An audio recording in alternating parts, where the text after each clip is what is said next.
so everybody had a chance to recover from what was an all-star weekend in the city hosted by the NBA. And man, what an amazing weekend. Hopefully everybody is resting up. I know I'm still tired. I never had a chance to rest, but we got some sports talk. We're going to recap the weekend and the highlights, and we're going to go ahead and get into it. And I'm here with my girl, Cleveland Kate, today. Cleveland Kate, how are you today? I'm good. I'm good. I still work today, so I didn't take today off. Me too. I had to work as well, so I didn't get a chance to relax or anything like that. But I feel much better. At 6 o'clock, it's always time to get in the groove, and I feel much better doing that. And it's always one of my favorites is to be able to chat with you. So let's get into it. What are your overall thoughts about All Star Weekend? I mean, I thought it was good. I thought it's great for the city of Cleveland. It brings a lot of new people to town that don't normally come here. I find it interesting that we held the 50th All Star game, and then this is the 75th, Yes. if my numbers are right. Um, I like that. This was decided a few years ago, right? It wasn't something they decided like last month, and it happens to be showing up at a time when this young team, is really on fire. It's the first good team we've had since really 16, and a couple of them got, Darius Garland and some of the other guys, kids, got an opportunity to play in some of the stuff this weekend. I loved Miles Garrett and what he did in that celebrity game. Again, putting Cleveland's best foot forward with our athletes and stuff. So it was a nice coincidence that our Cavaliers are playing really well, and we're just rolled into this All-Star break in fourth place in the East. So I thought it was good. No incidents that I've heard of. I haven't heard of anything bad that happened this weekend. All of the interviews that I've seen on TV with people, all the TV stations have the camera guys at the airport interviewing people that were flying out today, last night and today. And they're like, "Oh, what was your impression of Cleveland?" They're like, "Oh, it was really nice. I was surprised. Had a great time." So I think that's one thing we do well as a city, whether it's a championship parade, a political party convention, an all-star game, MLB, NBA, whatever. I think we do a really nice job of putting our best foot forward for visitors. We don't always treat each other well in the city and in the surrounding areas, but when these kind of things come and put a spotlight on us, I think we do a nice job focusing on the event itself and again showing Cleveland in the best possible light. Yeah, you're absolutely right. And Cleveland has, had the opportunity to have some, worldwide events and have, be on the world stage, started off with the, NBA finals and then the Republican convention and then, having, then they had the Major League Baseball finals, then you had the draft, then you had Major League All-Star, Major League Baseball All-Star, and now you had NBA All-Star. So unfortunately, there might not be any any big major events coming here for a while. I think we have the women's Final Four coming up within the next few years, but I don't know how much of events on a major slate are here. I'm hoping that they will do number 100 here as well. They might as well just do the 25th here in Cleveland since Cleveland hosted it really well next year. All Stars in Utah, so I don't know if they're going to get that same turnout out there that they did here because I don't know how many people are want to go out to Utah. But I just thought that this was great for the city. They said an influx of almost $100 million. There were over 400 parties this weekend. I got a chance to go to a couple of them with my old self, and I'm still tired. I haven't slept enough. I can barely get out of bed. But Saturday night I was in bed at about 10 o'clock. So, I was super duper tired, but, it was a wonderful weekend that, was had by all. And the NBA really puts on a show. One of the events that, I really enjoyed was the HBCU Classic, which was the first one that they ever put on for the NBA All-Star. And obviously they're going to do more. But, it had a good showing because I know that's one of the things that they push really hard. WOVU got a chance to stream the game, and DJ Styles got a chance to call the game with the famous Ronnie Duncan. So that was an event that was done really well. I got a chance to wear my paraphernalia for Delta Sigma Theta Sorority Incorporated. And it was an event with the Battle of the Bands. It's something that, we don't have a ton of HBCUs in Ohio, and we don't have any close. So that's an experience that a lot of people don't get a chance to see very often. And it came to Cleveland, and, they had a really good turnout for that event. And, WOVU played part of it. So really proud to have the opportunity and have that happen. Now, I wanted to talk about, I'm just looking at my notes. What do you think this means to the city, Kate?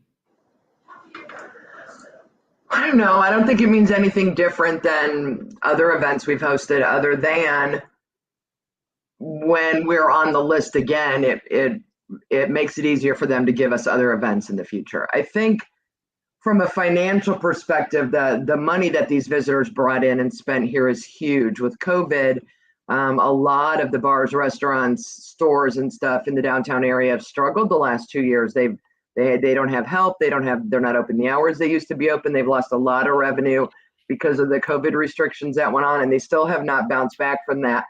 So instead of this being something they could have looked forward to a few years ago as like, a little extra gravy, this is going to keep some of those businesses open for another 6 months. And that's huge with the economy the way it is right now.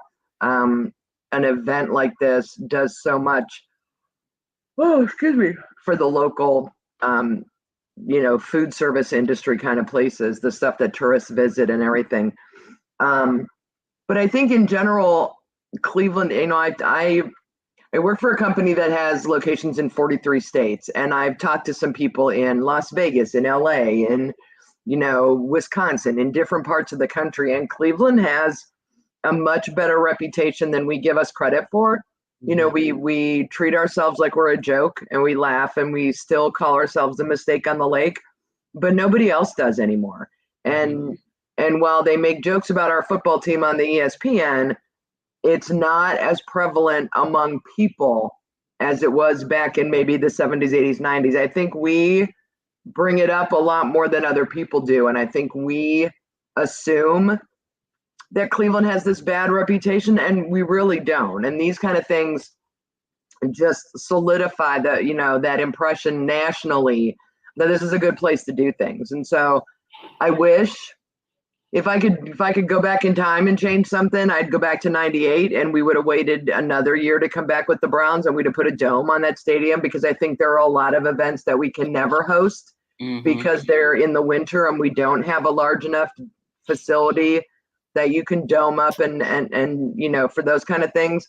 But otherwise, I think that anything that we're up for, we've got a really good shot at. We've shown that we can run it with professionalism, that we have the financial backing to get it done.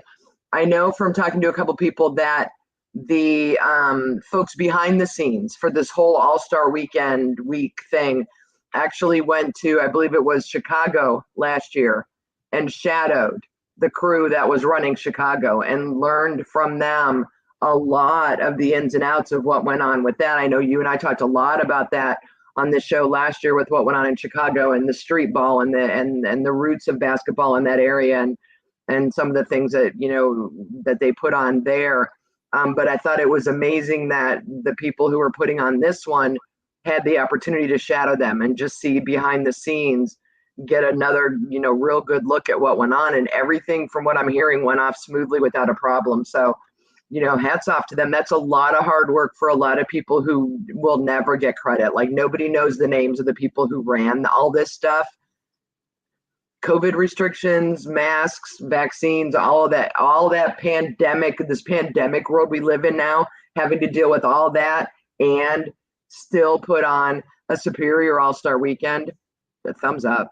Shout out to Destination Cleveland and the Greater Sports Commission, for being part of that subset of people that did head to Chicago and shadow and learn, the ins and outs to be able to bring a, program such as this, to our city. So shout out to them, because they just keep nailing it. Also, then we have the gay games here, the senior games here. So, they are very well versed with, putting on big projects like this. And I just think it meant a lot for the city. Like, I agree with you, it's a very temporary effect, but it means a lot for the city. It's a lot of pride, because I talked to people who had never been to Cleveland in their life, and they're like, this is a great city. I had different expectations for this, but I actually, like this place. The food was good. I got a chance to meet one of like the senior development people for the NBA, who pretty much was like in charge of all this, and dreamed of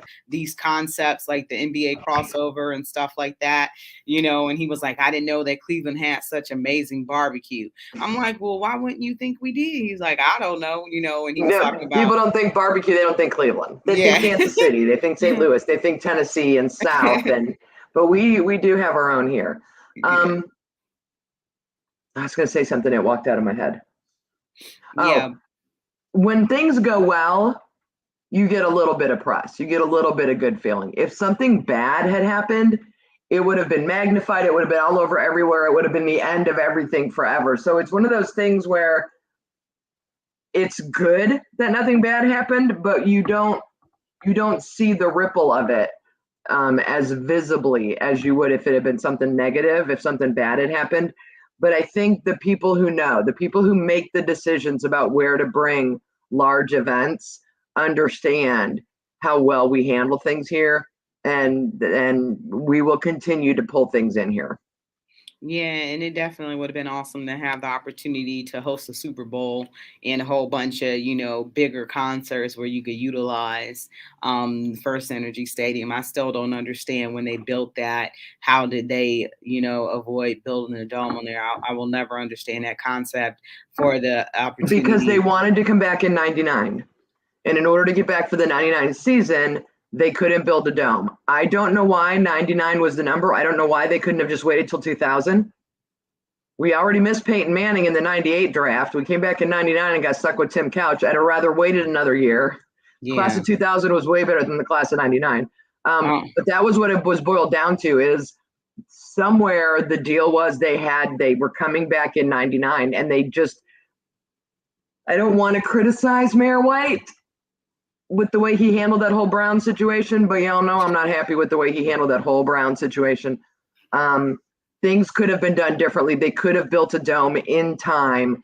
They waited too long to do a lot of the planning and the architectural stuff, and then they couldn't get it built in time. So that's why they went with just a replacement stadium.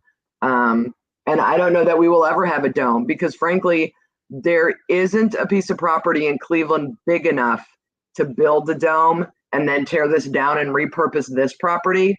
You had to have a situation like we had, where there was going to be no football for 3 years, so you could ground up build again. So there's no shot, and it's so short-sighted. You talk about concerts. I even get nervous in the summer buying tickets for a concert at First Energy Stadium because it could rain. I ain't sitting out in the rain for a you know what I mean? So it's just the reality of our weather. Our weather is sketchy. You just don't know what it's going to be like until literally the day before. And I'm not trying to buy concert tickets, they're going to sell out and this, that, and the other, and then I'm going to get rained on the whole time. No. So there's a lot of events that I think they could have, monster truck shows. There's just all kinds of stuff you can do in a dome, aside from a Super Bowl, aside from a bid to hold an Olympics game. We have enough colleges and dormitories and venues in this area that you could do easily a Winter Olympics and probably a Summer Olympics in Cleveland if you had a stadium with a dome. You think so? Yes. Yeah. Isn't LA hosting the Olympics in 2028? Summer Olympics, I think so. Yeah. Yeah, I mean, I just those kind of international things, you really need a dome for. So yeah, it is what it is. Yeah.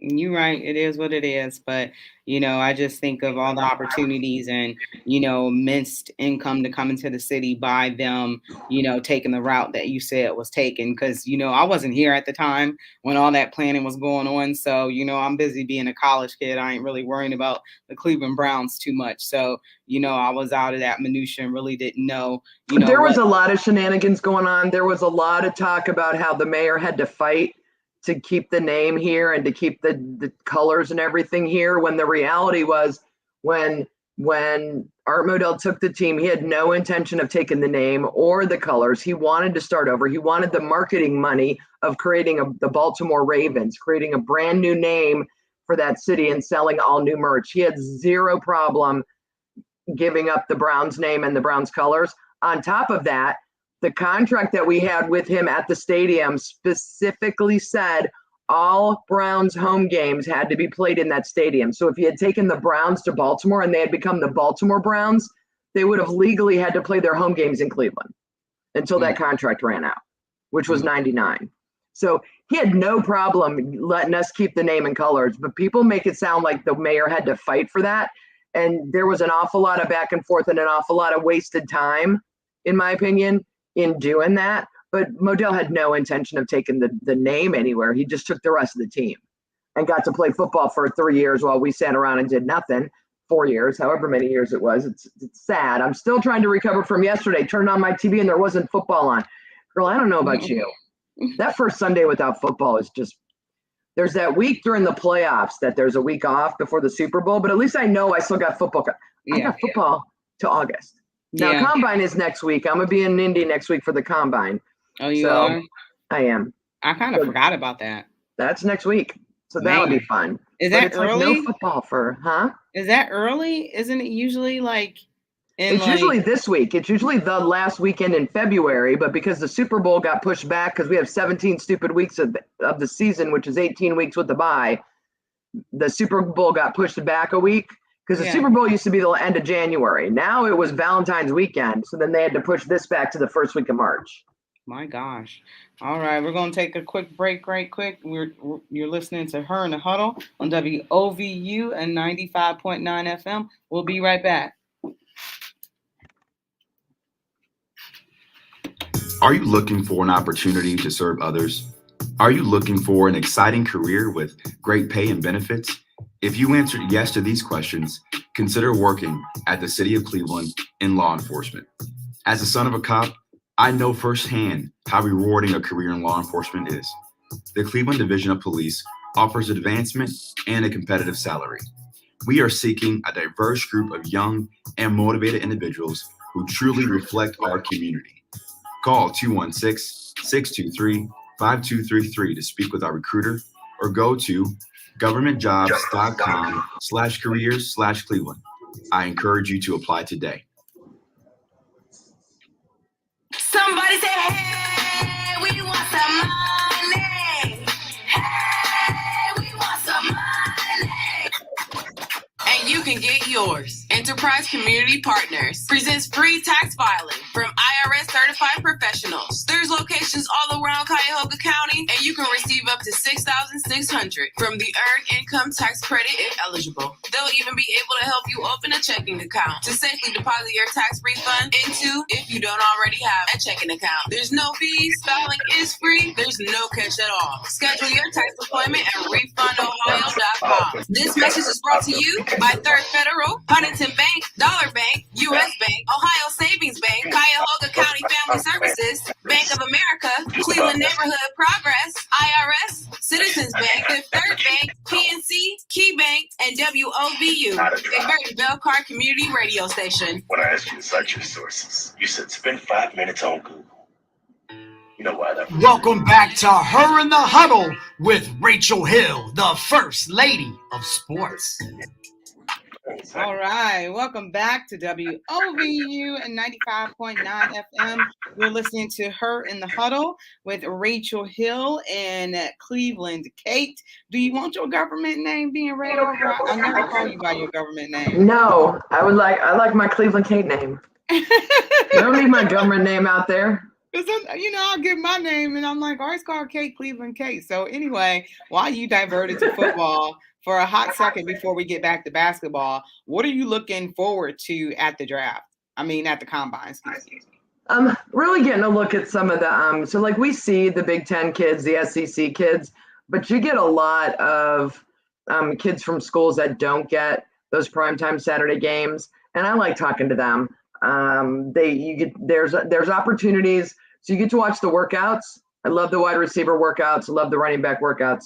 And then you get to watch those, and then you get to do interview sessions where they have this big room and they have all these people on like the little podiums that you see with all the cameras out there. And then they have these kids sitting at tables off to the side that they're the tier 2 guys. And those are the guys that I like to talk to, because you can ask them more questions and spend more time with them and get to know them a little bit, because they're not in high demand with the media. And these are all kids that are going to get drafted like 4th to 7th round and could end up on a team around here. So for the website I write for, Archer Football, I like being able to do that kind of coverage for these kids and get them some press and get their names out there. It's a fun week for those of us like me who are geeks about the numbers of football, looking at, the 40 times and the high jump heights and all those measurables and the hands and all those things that they measure. You can watch them running those drills and doing them. And I just think that's fun. And it's also fun because I'm a girl, and I've got a couple places where one can go have an adult beverage in the evening. And I will just sit by myself at the bar with a glass of whiskey or a glass of bourbon. And inevitably, someone will come and sit down beside me and strike up a conversation with the intent of picking me up. But he works for an NFL team, and I end up turning it into an interview because I ain't stupid. So you got to put yourself in the places where you can meet the right people that you want to talk to. And I've talked to a number of coaches and assistant coaches from a number of teams over a whiskey at an Irish bar in Indy. Yeah, you got to go to that bar that all the agents go to, so you can get some inside scoops and drop some news and be like, I'm just hoping they Schefter. have the combine. I'm hearing that the agents are putting up a fuss about some things, and there's some drama going on behind the scenes. So I haven't done as much travel planning as I normally would at this point, because if it gets canceled or postponed, everything will be messed up. So I'm just waiting to hear what they're going to do. Yeah, well, I hope you have a good time. I hope you have fun, and I hope you have that opportunity to meet some quality young kids and maybe somebody who might get drafted here. Yeah, for sure. Because we got some needs. We do. We got some needs. We do. Getting back. Listen, in your list of topics, you said you want to talk about the halftime show, honoring the legends. You mean the All-Star Game halftime show? Yeah. Because I did not see it. Tell me what I missed. Oh, you just missed them coming out and pretty much highlighting the 75th, team, and they had about 40 to 45 legends come out. Michael Jordan came out, Allen Iverson, Gary Payton, those that are, still alive, that came out. So it was pretty cool. It was pretty lengthy, and I guess that's what, caused the game to be extended, but, it was pretty cool. So I wasn't sure if you saw that or not. I did not. I did see that the finalists for the NBA Hall of Fame were announced this week. Yeah. Do you have that list in front of you? Yeah, I was kind of excited because I actually know somebody on the list. I'm not. A lot of times it's basketball players from before my time. You know what I mean? And they're not okay. People I am as familiar with. And now that I'm old, it is players whose careers I've watched. Like I watched their whole career. So the finalists are referee Hugh Evans, Manu Ginobili, who was the one that I was like, oh my God, not only do I know him, but I have watched him ever since he came out of, in like 2003 when he first started in the league. I'm like, I know who that is. Michael Cooper from the Lakers, Tim Hardaway, who was on the 2000 Olympic gold medal winning team and then played for, oh Lord help me. Didn't he play for Golden State? Golden State. Marquise Johnson, who played in the 70s and 80s. Coach Bob Huggins, Coach George Karl, Dallas which we know from here. He was here for a little bit, but right, mid-80s. Who did you mention? I'm sorry. George Karl. Oh, okay, yeah. Yeah, he played for the Warriors. And then there are the women's, there's a list of, they call it the women's finalists, the women's committee finalists. Lita Andrews, who is a coach, Swish Cash, who was an WNBA player, Marianne Stanley, who was a coach, and Lindsay Whalen, who was a WNBA player. So I guess there are dudes and dudettes in the NBA Hall of Fame, because it is the WNBA, right? They're affiliated. Mm-hmm.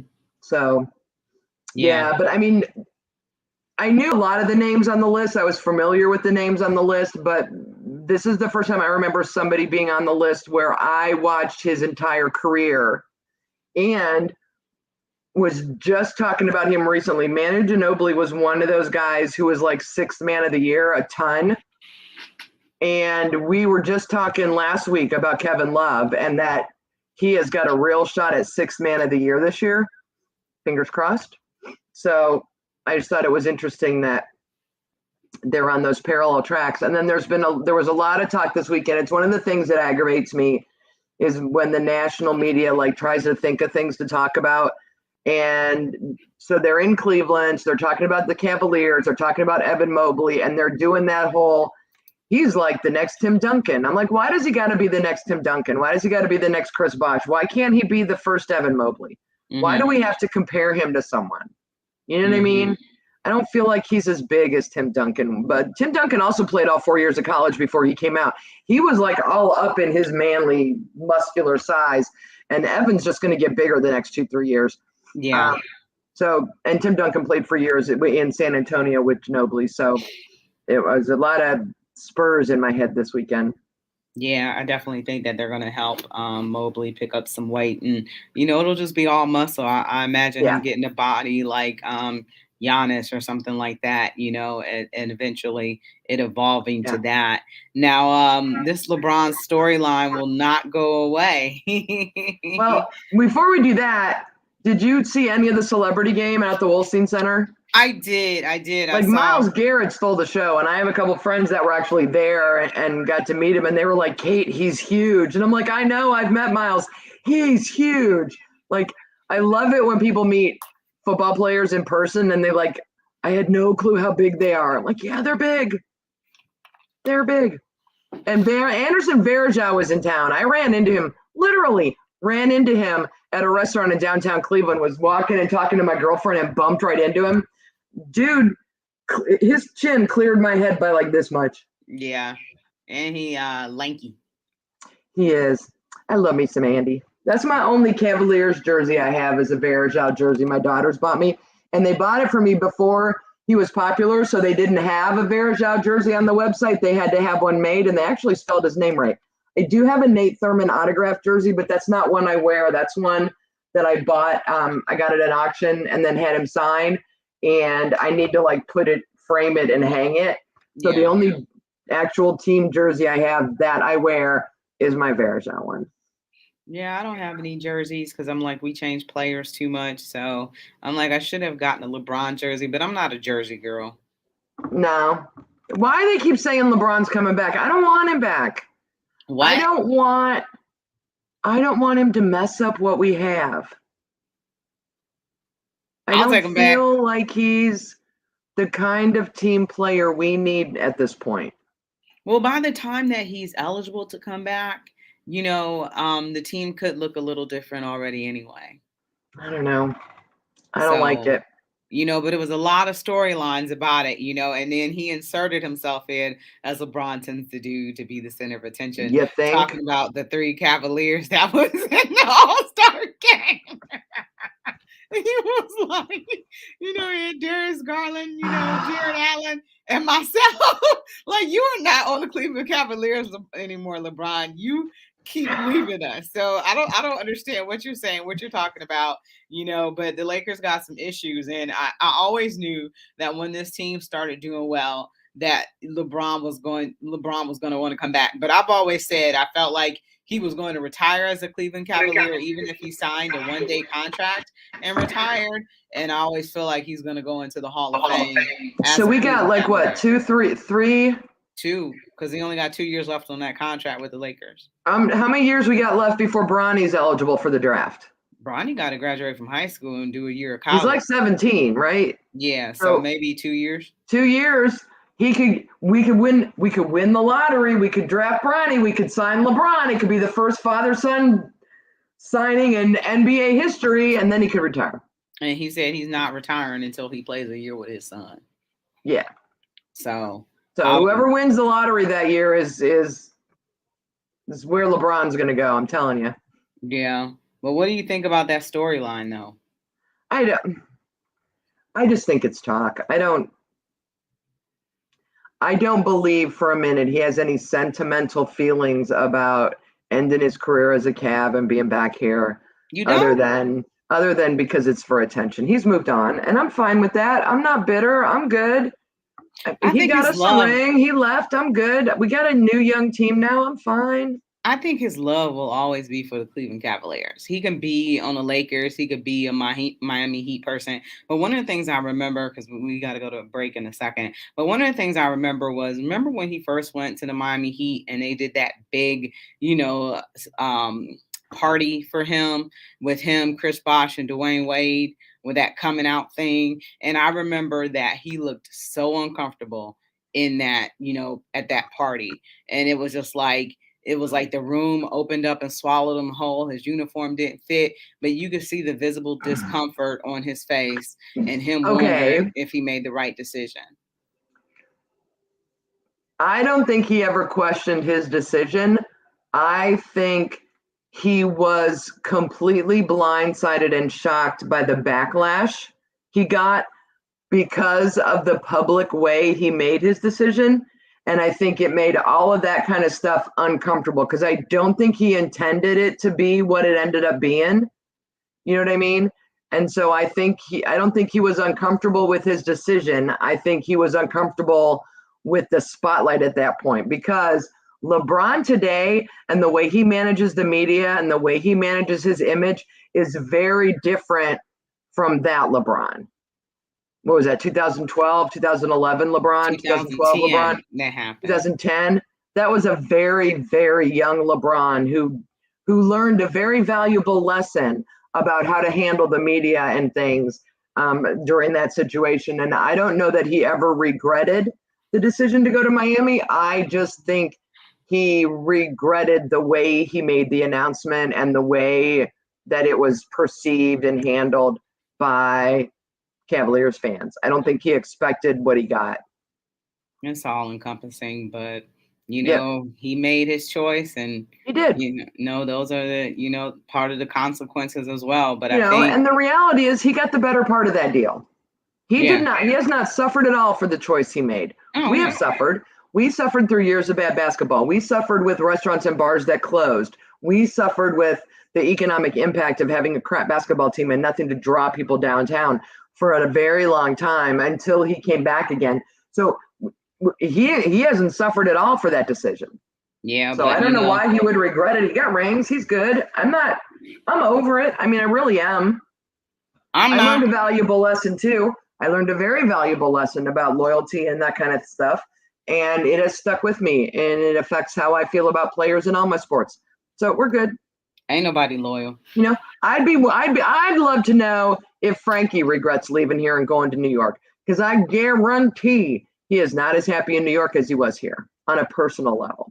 We can get into that when we come back, because we're going to talk a little bit of Major League Baseball too. We don't know what's happening. Is there going to be baseball? I don't know if there's. Talk to me, Rachel. You're a baseball girl. Where's pitchers and catchers reporting? I don't know, and they're reporting a little bit later. I think in the month of March, we're getting some announcements from the Indians. We're going to talk about that when we come back. But when we come back, we're also going to address what happened at the University of Wisconsin and Michigan, throwing blows at a game. So we're going to be right back. You're listening to Her in the Huddle on WOVU 95.9 FM.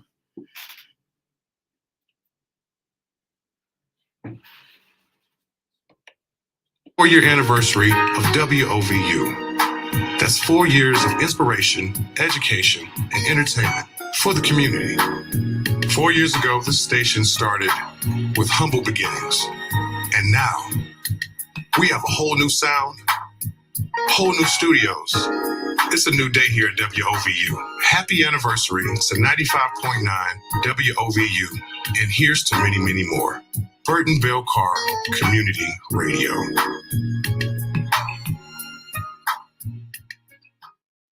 Hey Cleveland, you can now listen to one of the hottest radio stations on your phone. Yes, that's right. WOVU 95.9 FM has a new mobile app. And did I mention that it's free? You can download our app in Google Play or in the Apple Store. Just type in WOVU 95.9 FM. Now you don't have to stay in that car trying to catch every beat. You can listen to us while you're getting ready for work, while you're making dinner, or while you're winding down after a long day of work. What are you waiting for? Go ahead and download our app right now. And make sure you keep it locked on WOVU 95.9 FM.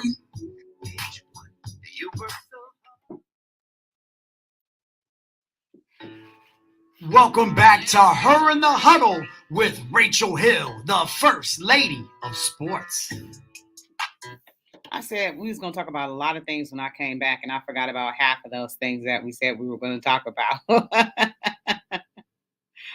I'm tired today, you guys, but I love being here on Mondays. I love being here with Cleveland Kate.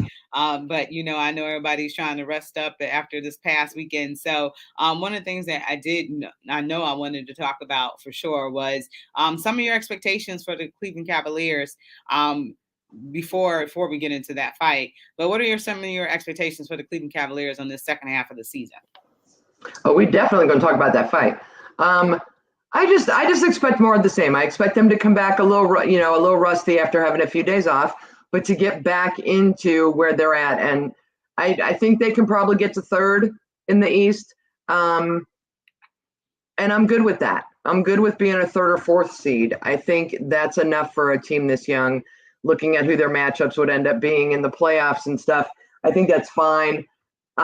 It's hard to win as many games as, there are people out there like they're going to win 60 games. I'm like, it's hard to do that. You need to look at the last few years and at teams' records and whatnot. And this is a young team. They're going to have their ups and downs.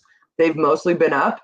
And God forbid somebody gets hurt, but right now it's clicking and it's working. And I expect them to keep doing what they're doing to build keep that momentum going and to finish the season strong so that as we head into the playoffs, they can get a round or two into them.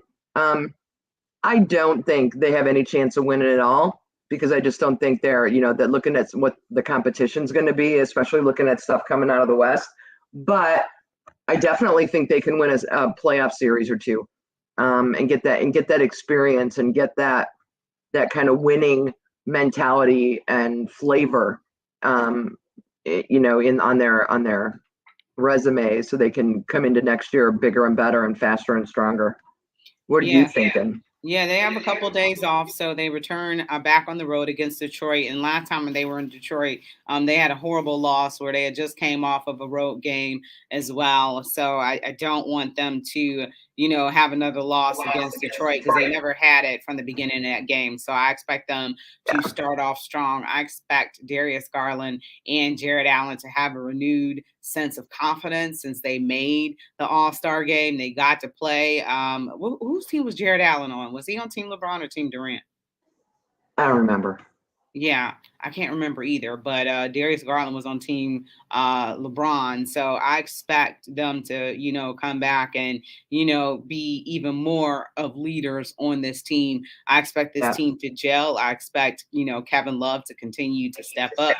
You mentioned Sixth Man of the Year. I think he's an excellent candidate for Sixth Man of the Year. I expect, Evan Mobley and Isaac Okoro, they had a chance to play, in that rookie Rising Stars game, and their team won, their side won. So I expect them to have some confidence as well, coming off this All-Star break. Some of the core of your team played pivotal roles in All-Stars. So I'm expecting, them to, understand the assignment, get the assignment. And I expect this team to win between 50 and 55 games. I expect them to play even better and gel together because you got some valuable experience for these young guys. And this is your core. They had valuable experience this weekend. And, I just continue to expect them to play Cavaliers basketball, which has been getting it done. They're going to have their struggles at time, but they don't go through slumps. They've only lost, 2 games in a row since like November of last year. Or in December of last year. So this is a team that, no matter what happens, they bounce back. So after Detroit, they have Washington. So Detroit on Thursday, they play Detroit of this week. On Saturday, they play Washington. And then to close out the month, they play Minnesota here as well at Rocket Mortgage Fieldhouse. So I'm expecting, like you said, there's going to be a little bit of rust in that Detroit game, but I expect them to, come back full blast and understand what the goal is and what everything means and, play Cavaliers basketball. So I'm excited for JB Bickerstaff, to get these guys back after their experiences and, add a different element of coaching to him. For sure. And what I like is the experience of playing in an all-star game. I think is so valuable for Darius Garland in that, because it's not like you're not rubbing elbows with other NBA professionals from another team as you're facing them on the court. You're getting an opportunity to play with them, to have like a little bit of a camaraderie with them. I know it's a very short window and it's not like they've spent weeks practicing to play together. I mean, it's basically a glorified pickup game, but it still, I think, helps these guys feel more like peers and feel more a part of the NBA in a way. I don't know how to explain it, but I think there's a different feeling between players when you've played on a team together, whether it's an all-star team, whether it's an Olympic team, when it's something, it's not Cavs against, whoever, but when you're able to play on the same team, I think you look at people differently, you behave differently, you respect differently. And I think that's really valuable for them. They didn't just attend the all-star game because it was here and watch what was going on and get to talk to guys backstage. They were in the game. They got to play. And that, I just think that's a bigger deal. Yeah, Jared Allen was on Team LeBron, and also he was actually on the floor in the closing seconds of that game, in which they said LeBron had hit a game-winning shot, but I'm like, I don't understand that because they was in the lead when he shot that shot. So I don't understand that, how that goes. But, having that trust of him being there, that shows a lot, so I think that was a good deal for him. So let's get into it. Yesterday, the University of Wisconsin and Michigan had a game in Wisconsin, which is always a tough place to play. My new hairdo, what do you think? I like it. You look like one of those things on not Cat in the Hat, but the Dr. Fraggle Rock? No, what's that one book? 14 Years of Who? The Grinch, Susie. Oh, Susie Who from Whoville? Yeah, Susie Who from Whoville. I'm just trying not to pull my hair out. I'm trying to understand how two coaches going to shake hands at the end of a game turns into a fist fight. A bench clearing brawl, if you will. Yeah. Well, I guess Coach Gord didn't want Juwan Howard to pass him. So I kind of don't understand that, when they were in the line. So Greg Gord didn't want Juwan Howard to pass him. And he stuck up, kind of blocked him with his body. And then, Juwan Howard sticks his hand in his face and tell him, don't touch me. And then it just kind of escalated from there. And then he did an open hand strike on one of the assistant coaches of Wisconsin. So there's a lot of fallout from that. It was Joe Krabenhoft, who was the one who was hit and not Greg Gord. But that was something. And then you had Wisconsin and Michigan players, actually fighting. Everybody had to get separated. And, after a while, they did separate everyone. And, it went to business as usual. But there's a lot of fallout today about Juwan Howard and his actions. Okay, but I have so many questions. I tried not to laugh when Juwan Howard in the one press conference, the clip I saw said he was touching me unnecessarily. And because my first thought was my kid's in the backseat of the car. She's touching me. She's touching me. He felt that Greg Gard was touching him unnecessarily and that he needed to protect himself, which is why he swung on him. Now, if the Big Ten finds out that guard was indeed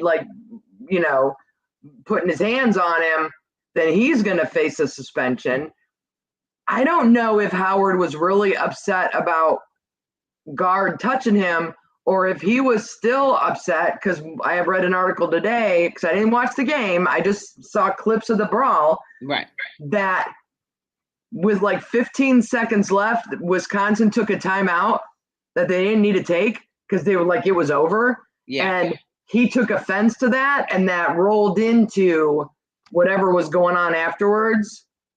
I don't know. I don't know if he's petty like that. All I know is you can't be swinging on people. I don't care if he touched you. I don't care if he grabbed your butt. I don't care what he did. You want to push him off you, that's one thing. But that I don't know what that. I feel like I was watching a Marvel. The claw.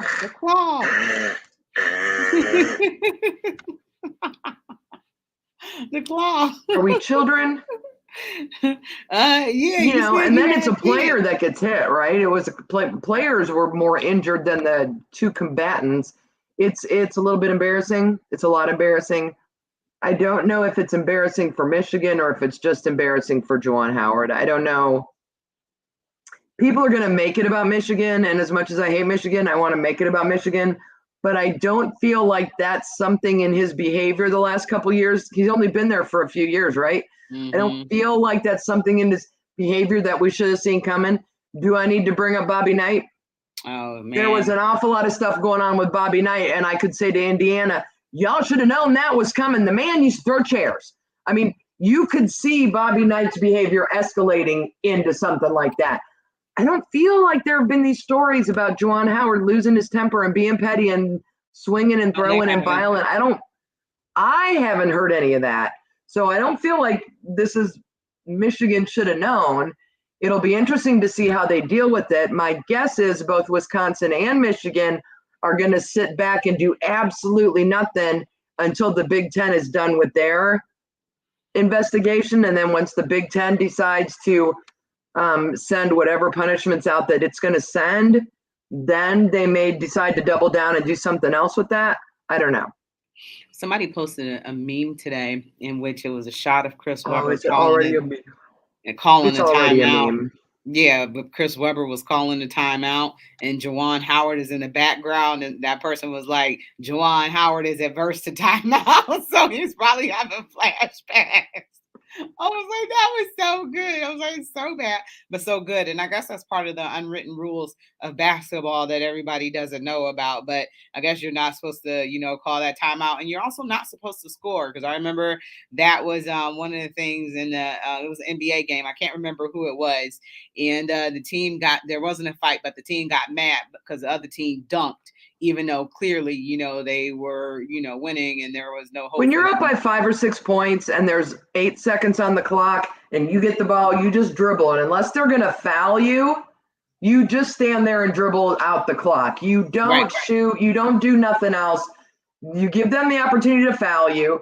But most of the time, if the lead is sufficient, they're not going to bother because there's not enough time to foul back and forth for them to get a shot at the ball again. So yeah. I get the etiquette of it, the sportsmanship of it, and especially at the college level. If you're not teaching these players good sportsmanship at that level, shame on you. At the same time, that doesn't mean it's okay for you to try to claw their coach's eyes out. Do you think Juwan Howard should be fired? No.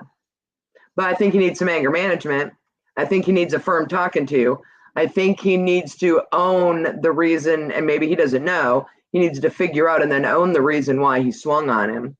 Because it ain't about pushing and shoving in line. He was feeling some kind of way about something. If it wasn't about the timeout and their behavior in the last 15 seconds of that game, and it genuinely was about him pushing him, then he needs to go talk to a therapist and figure out who pushed him in his life.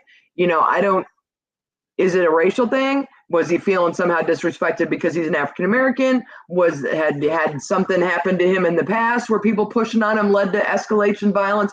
I don't know, but it wasn't, in my opinion, what guard didn't warrant his reaction. Something triggered him and set him off. And he at least needs to figure out what that is. I don't think he should be fired. I think he should be suspended a few games, and that's about it. Yeah. Suspended without pay. So we're gonna figure out what the Big Ten's gonna do, and if it's suspension, it's suspension, and maybe you just let the Big Ten punishment stand. Mm-hmm. Yeah. All right, we're going to take one final break, and then we're going to come back and we're going to talk a little bit about Major League Baseball. Don't know if there's going to be a season or what is going on with this lockout, but you are listening to Her in the Huddle on WOVU 95.9 FM. We'll be right back.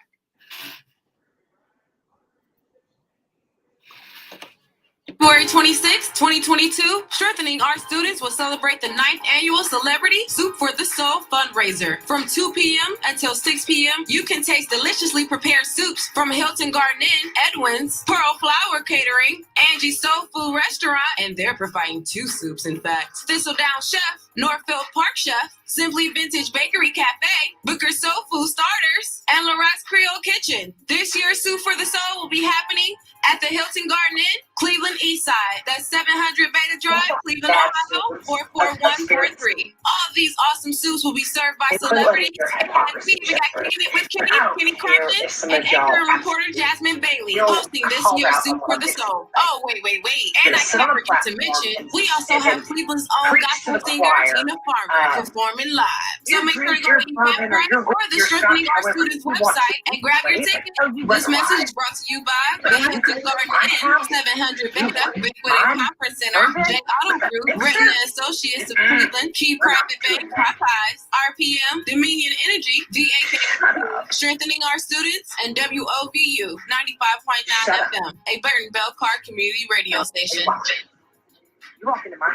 We know this pandemic and the constantly changing guidance on protecting ourselves from COVID-19 is overwhelming. That's why WOVU 95.9 FM and Neighborhood Family Practice have teamed up to bring you the facts. The fact is, viruses adapt and change so they can stay alive. When viruses change how they attack our bodies, we have to change the way we defend ourselves. Experts like our licensed medical professionals, biological scientists, and government health agencies are doing their best to keep us informed. When information changes, it's a sign that we better understand how COVID-19 operates. Keep listening to get the facts on COVID-19 from Neighborhood Family Practice and WOVU 95.9 FM, Our Voices United, Burton Bell Carr Community Radio.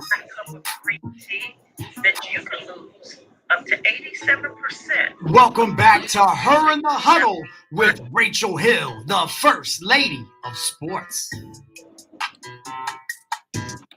Oh, wow. Welcome back to Her in the Huddle on WOVU and 95.9 FM. This is your girl, Rachel Hill, the First Lady of Sports. And George Bendicky, who is always listening to us, always supporting us, just said that the University of Michigan has suspended Juwan Howard for the rest of the year. Ouch. Yeah, that's significant. I wasn't expecting a whole year. Well, their year's almost done, right? Yeah, pretty much. Next week is March. Right, yeah. So, madness is coming. Yeah, and we should do brackets, Rachel. Next week, as soon as there's teams, you and I are going to do brackets. You know, I never do brackets. We can do one we'll do one here on the air. Oh, there's only 5 games left. Huh? Yeah. So, I mean, they say the rest of the year, but yeah, there's only 5 games left. Yeah. And maybe they're trying to get ahead of the Big Ten. So maybe while the Big Ten is doing its investigation and figuring things out, a couple more games go, and they decide it's going to be a blank, however many game suspension, that's got to carry into next year. But maybe by Michigan doing it now, they'll allow these games that he's sitting now to be part of whatever suspension they give him, like time served. Like Ohio State self-imposed, suspension when they went undefeated and probably could have won the national championship game. Yeah. You mean like something like that? Yeah. Yeah, but so he won't be fired. So, because I think Michigan is the one who ultimately, has the final say on what happens. So, I guess that's a acceptable and just and fair punishment for what happened. But I also believe that Greg Gort should not escape, some accountability as well for, him put initially it was him putting his hands Yeah. on Juwan Howard. So, Yep. but they always catch the second person. They always catch the second person. So, but he shouldn't escape any culpability as well. So that is to be continued. But moving on to Major League Baseball, Catherine, you asked me, were we going to have a season? I think we're going to have a season, but it is going to be very delayed. You can go on, you can Google Major League Baseball, and all the games for Friday, March 4th, and spring training are canceled. So Yeah, that's next week. Yeah. Oh my God, I can't believe. Well, no, that's 2 weeks away. No, today's the 21st. Next Monday is the 28th of February. The month is over. Next Tuesday is March 1st. Oh my God. I know. It's a short month. It feels weird. Next Tuesday is the beginning of March. Oh my God. Yeah, so it's going to be very, very delayed. And right now we are in day 77 of the lockout. So, pretty much the players, you have billionaires fighting against millionaires. And you know who usually wins in situations like that? The millionaires? No, the billionaires. Yeah, it ain't the fans. Yeah, because one of the things that, is the reduction of payroll, where I believe it was a record high of 4.25 billion. It has dropped down to 4.5. It was 4.25, and then it dropped down to 4.5. So that's one of the issues that they're having. The payroll's dipping, and players want to be paid more, and the owners don't want to pay. So, baseball and their union is pretty good, and it's always been an adversarial relationship with the owners. And this lockout has not surprised anybody. And obviously it's delayed catchers and pitchers reporting. I don't think at this point that there's a report time just yet. They're going to see how it goes. But Kate, what are your thoughts? What are you thinking? You think we're going to have baseball? Oh, there's too much money to be made. There will be baseball. I think they will shorten spring training. Yeah. And because we've shortened the season before because of COVID. I don't know that they want to do that again. I think we'll see a shortened spring training so that we can get the regular season started on time. But yeah, they can't afford to not have baseball. There's too much money. They've lost too much money the last 2 seasons for things being not normal. There will be baseball. Yeah, pretty much, this is taking place over money. And, one of the things that they fought for was the expansion of the 2021 playoffs, which I think is something that worked. But, right now the players are flexing their muscles, and, the owners are flexing their, financial muscles as well. It's all, very simple, but very complicated. And right now, baseball is going to be very late starting. I don't think they're going to shorten the season. I think they want the full, They'll shorten the spring training if they have to. Yeah. You may see some ugly baseball the first couple of weeks, depending on, while coaches are, managers are trying to figure out their rotations and stuff, because they're not going to have enough time in spring training to do it. They'll figure it out. Yeah, and the players, as much as the players want to flex their muscle, they did not have enough time to prepare for this to be financially able to not play baseball this year. There are entirely too many baseball players making what I call league minimum in football terms. They're not making multi-millions. They need their paychecks. They got bills to pay. They're not going to sit out a season.